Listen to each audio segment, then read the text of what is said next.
Greetings. What we have here is a vacuum cleaner motor. I found a cleaner thrown out a few weeks back, so I thought, I'll have the motor out of that. Took it home, plugged it in, switched it on, made all sorts of racket. That's probably why they threw it out, because it was making a lot of noise. Well, of course it was making a lot of noise. They've used it to hoover up glass and they haven't fitted a bloody dust bag.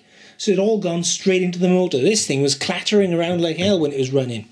So, their loss, my gain. I've scrapped the rest of the machine, I've kept the power lead, and I've kept the motor.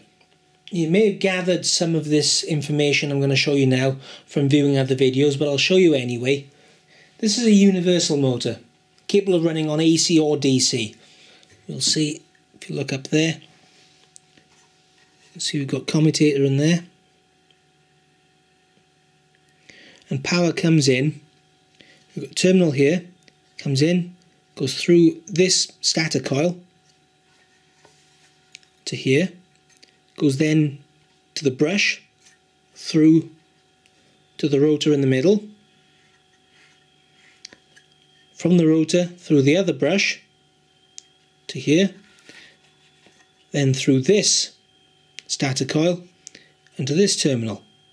So you've got 3 coils in series, one of which spins and 2 of which are static.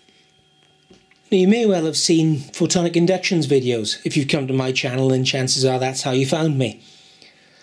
And he's destroyed far too many of these motors to count.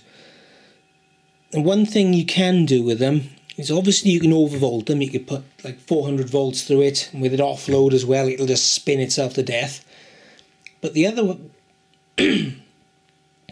other unusual thing with these universal motors is if you apply power just to the rotor and leave the stator coils out of it, you may need to give it a little kick to start, but then it'll spin up and it'll go absolutely bonkers speed. Even though you don't have to run it all the way up to full power, because you're only running the 1 coil out of the 3. So because of that, I'm going to try and run this indirectly. I'm going to use the variac, but I'm not going to use the variac 0 to 270 because this thing will blow up long before that, I expect. I'm going to run the variac with the welder. The welder will put out then 0 to 50 volts, which I'll apply straight across there, and let's see what it does. If it starts to go bang, hopefully the fact it's on a best part of 200 amp supply means the welder is going to make mincemeat of it.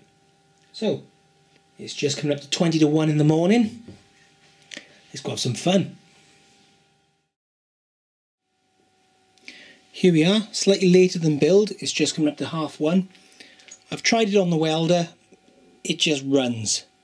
55 volts at about 6 or 7 amps, and it just runs and runs and runs and gets a little bit warm. And that's not what I want tonight. I want to pop this thing. So I've pulled out the welder and I've got my tool transformer there instead. Less power available, but twice the voltage. Hang on, something's missing. Oh yeah, I know. That's better. Let's spin her up.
And she's gone.